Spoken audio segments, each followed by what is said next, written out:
Today on CityCast Chicago, haunted hotels, disappearing hitchhikers, and headless horsemen.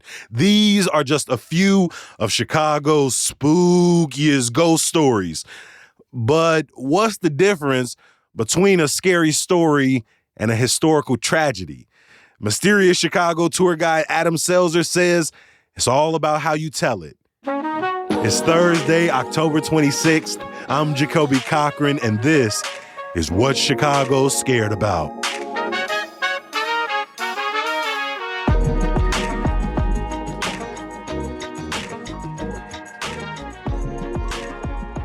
Adam Selzer is an author and tour guide. Adam, welcome to CityCast. Hey, good to be here. Chicago has its share of ghost stories, haunted mansions, terrible tragedies. But what do you think is Chicago's most well-known ghost story?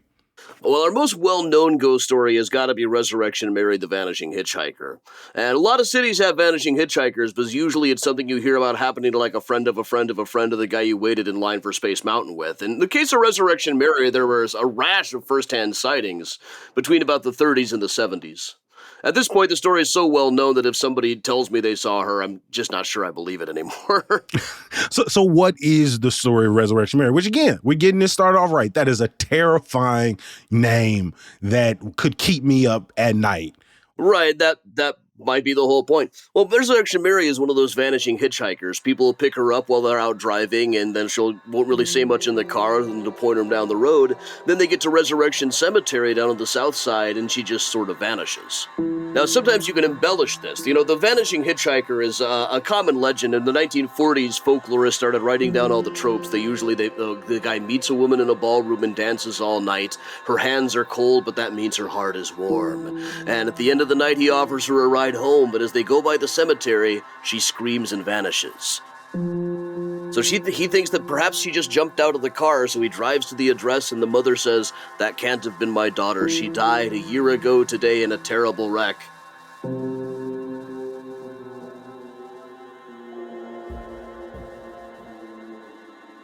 I don't like how you're narrating this already. I get the goosebumps. It's like even just the tone of your voice. I could feel that, like that shiver going up my spine. I'm not a fan, Adam. You're doing great though. But yeah, next day he goes to her grave and his sweater is sitting on her gravestone. Now, what's interesting about Mary is if you look at the first-hand sightings, it's usually a lot of that stuff isn't there. It's like I picked up a girl that was crying by the side of the road because I thought it was a girl from my school. Then I realized she wasn't the girl from my school, but I couldn't drive away then. We got about a block and she just disappeared by the cemetery. And that's what makes it a little bit more compelling to me is that, you know, the first-hand accounts don't include all of the tropes that you expect them to. All the supernatural elements. Yeah, and she never really says what her name is either, so it could have been like Resurrection Ethel or something, but Resurrection Mary is just that much spookier, so we go with that one. I mean, how do stories like this become so popular? Are people just bored, you know, almost 100 years ago and just needed something to entertain themselves? Or you know, do human beings just have this sort of unspoken obsession with that which can't be explained?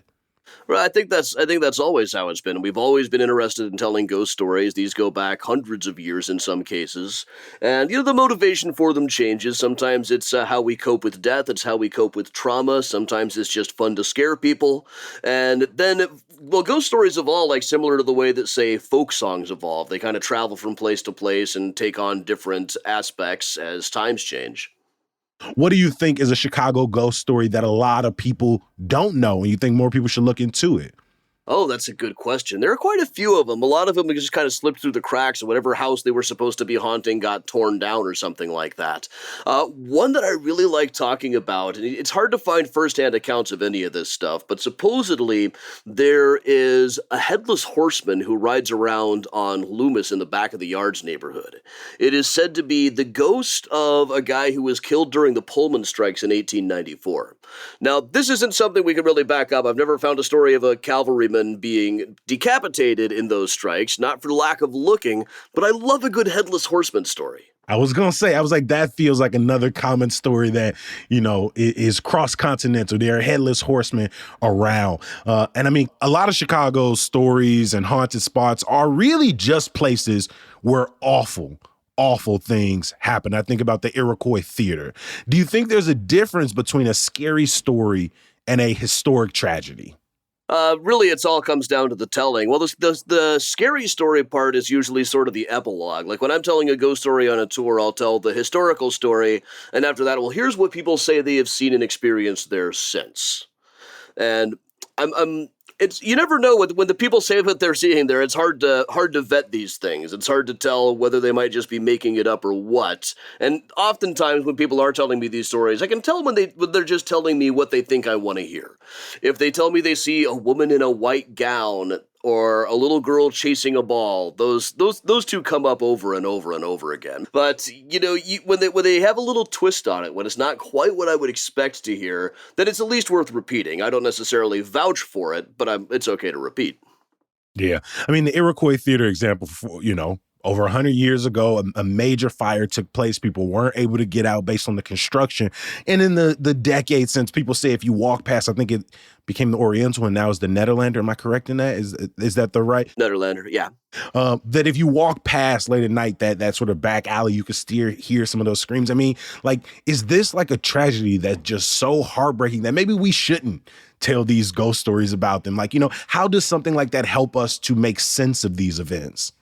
Right, that's definitely the moral dilemma, whether I'm just kind of cashing in on a tragedy from 120 years ago. And it's part of why I don't really cover stories from after about 1940.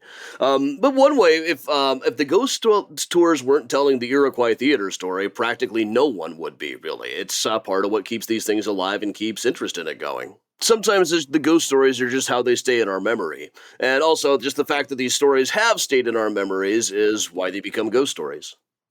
How do you approach your research, focusing on real life stories versus paranormal accounts, or are you blending the two? Like, what's your strategy?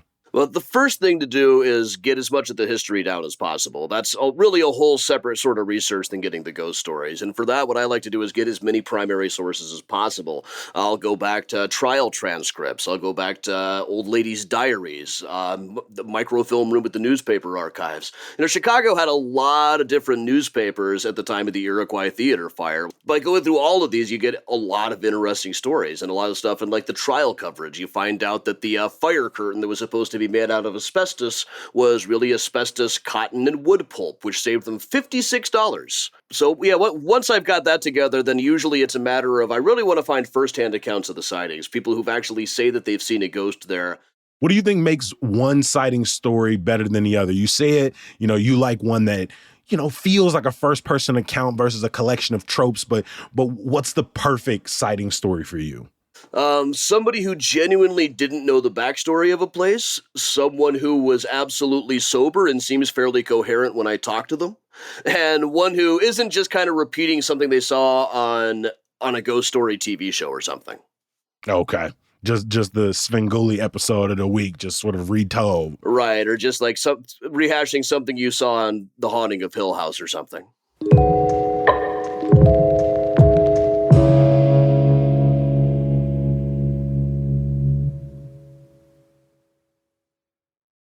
With all the stories you've learned and retold, where do you think is Chicago's most haunted spot? That's always a tricky question. Like, are we going by quality or quantity, and how or even like density? Is there a different answer for both?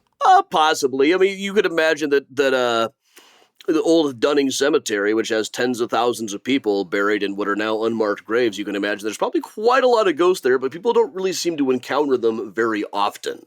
So I have occasionally said that if the Congress Hotel isn't haunted, no place is haunted.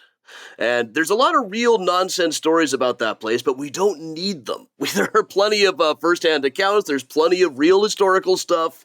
We don't need to be making this stuff up about the place. What's an example of the Congress Hotel ghost sightings, but then those very real accounts?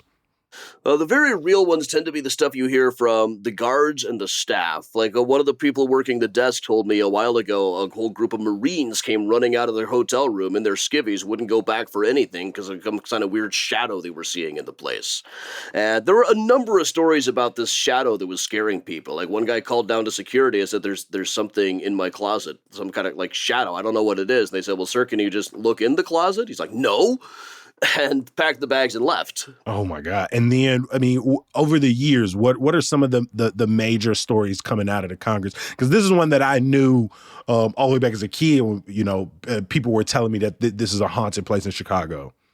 Right. Well, before about 20 years ago, if you looked up like Congress Hotel ghost stories, it would just really be kind of a list of names of famous people who stayed there and then said, and now they are said to haunt the place. Inevitably, there were stories that Al Capone owned the whole place or hung out in the whole place. Definitely didn't own it. Shaky on whether he was ever actually there at all. But there were some. Most of the ones that I got at the time, like the security guards in 2006, were telling me that now and then they would see a guy with a peg leg walking around. That's a very interesting kind of ghost. There was a little kid who was supposed to show up on the 12th floor of the North Wing. Since then, there's all these stories about the one particular room that is the haunted room, and that inspired Stephen King's 1408. All of that stuff they've made up since. Or other people have made it up for them since. When I was first doing research and interviewing people about the Congress Hotel, that wasn't one that any of the staff knew anything about. I mean, when I think of ghost stories, these haunted tales, the question I always ask is, the world is scary enough. The history of Chicago is built with enough real tragedies. Why do you think we need ghost stories? Why do we still tell scary stories if the world is so damn terrifying already? There's a certain aspect to us, the idea that there's stuff out there that we don't understand, that there's stuff that we haven't figured out. And for some people also, it's kind of assurance that there's maybe something waiting on the other side, that your existence doesn't just come to an end the moment that you die. I talked about our most well-known, but do you have a favorite story to tell? I think my favorite might be one of the more recent ones that I don't normally tell. I love stories of phantom foul-mouths, ghosts who swear at people. And there's one of them, when I was first in the business, part of my job was going on ghost investigations, and they took me to one at an old funeral home that had now become a tattoo parlor. And the new owner of the place, who had turned it into a tattoo parlor, was a guy who went by the name of Tapeworm. And Tapeworm had so many good stories for us, so many things that weren't just what him telling me what he thought I wanted to hear, like ghost of a guy in a powder blue suit, ghost of a guy in a brown suit, a ghost who would try to push him down the stairs. And he told us in I'm cleaning up his language a lot, but he said, like, first time when they tried to push me down the stairs, I just went, listen, if I die in this place, it is on! And then he died in the place just a few weeks after he said that. And since then, almost immediately they forgot the place was ever supposed to be haunted by funeral parlor ghosts. After that, it was just about the ghost of Tapeworm. And they made audio recordings that sound a lot like him swearing at them down in the basement. Oh my God. I mean, having done this as long as you have, are you more or less certain that some of these stories are real, that ghost sightings aren't just in our head, that screams from alleys aren't just sort of in our subconscious because we caught these stories somewhere along the line? Do you believe more or less now? I feel like in the heat of the moment, I'll believe just about anything. By the cold light of dawn, I can probably come up with some more logical explanation for most of this stuff. And beyond that, even if I can't explain something, I always tell people that's kind of where it stops. If I pick up a weird voice and I can't explain what it is, if I say that this is a dead person coming back, that's kind of my imagination filling in the blanks.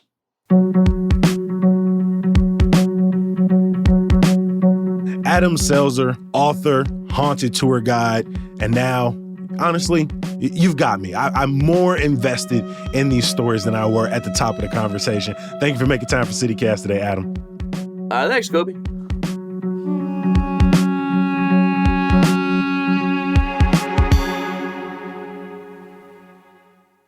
Before I let you go, a quick reminder for more news and events, including where to get rid of all them pumpkins after the holiday is over, head to our website at chicago.citycast.fm. That's also where you can subscribe to our Hey Chicago newsletter and catch up on old podcast episodes. Again, that's chicago.citycast.fm. Of course, like every episode, I'm going to leave you with some good news. Tomorrow kicks off the week-long 312 Comedy Festival. You can catch huge names like Nicole Byer and Hannibal Buress, And of course, they're going to have some local comedians there as well. Shows are across the city, so check the show notes for more information. As always, we appreciate you for reading and listening. We're back bright and early tomorrow morning breaking down some key stories from the week. I'm going to talk to you then. Peace.